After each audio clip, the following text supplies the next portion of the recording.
Hey guys, what is up? Nate here with Film Comics Explained. As promised, here is the short one-shot epilogue that was published as a tie-in to Aliens Fire and Stone.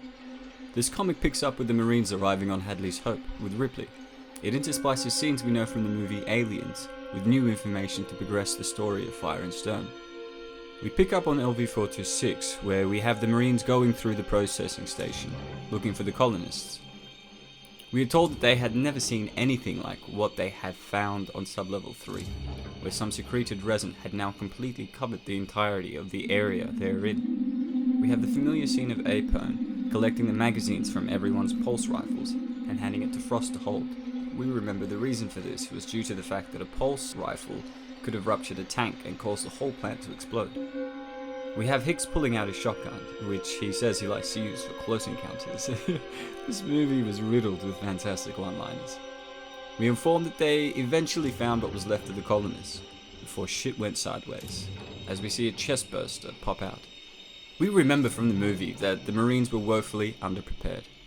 The majority of the Marines practically ignored their briefing from Ripley about how dangerous the xenomorphs were. They underestimated their enemy and were almost all wiped out in a matter of minutes. We see one jump out of nowhere and lunge at Hicks, who fires a few shots in response and takes it out. Damn, whatever happened to the actor who played Hicks? Michael Biehn, I think his name was. He used to be the go-to guy for 80s, 90s sci-fi action. I just realized that all three films that I was actually thinking of, Aliens, Terminator, and The Abyss, were all directed by James Cameron. Now, we see Frost explode. In the movie, I think one of them accidentally flamed him while he had the ammunition. There are only a handful of them left as we see Hicks talking to Vasquez and Drake. He is informed that they have lost Apone, and that they were receiving orders to fall back for pickup by Ripley. They then make a move for it. We see Vasquez firing her smart gun into the xenomorphs while they are making a break. They are overrun, and Hicks realizes that they will not be able to make it back at this rate. It's at that moment that the APC crashes into the wall beside them, driven by Ripley. We are seeing practically a shot-to-shot remake, with Drake trying to close the door and the xenomorph fighting him. We see Hicks pull out his shotgun and blow the alien's head off, and what we then see is the blood falling on them, burning them in the process. We notice that they are now in the semi-safety of the operations room. Vasquez and Hudson are doing perimeter sweeps while Hicks is holding down the fort. He's essentially trying to figure out who is in charge while completing a field report. Hicks was technically in charge while the lieutenant was unconscious, but also notes Gorman and Burke think that it's their show. Hicks points out that Ripley is the only one who seems to have her head in the game, as she was the one who not only briefed them all, but also came to their rescue.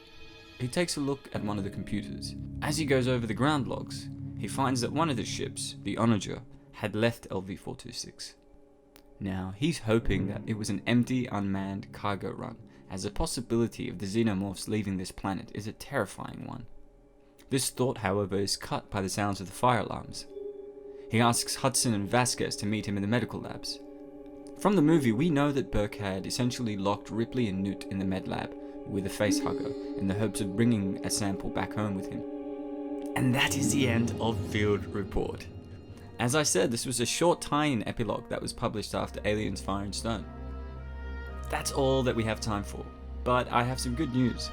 I will also be publishing the first chapter of Aliens vs Predator, Fire and Stone, later today. I hope you guys have enjoyed this tie-in. If so, please don't forget to hit like and to subscribe to stay up to date on all my content. I'm Nate with Film Comics Explained. Thanks for stopping by.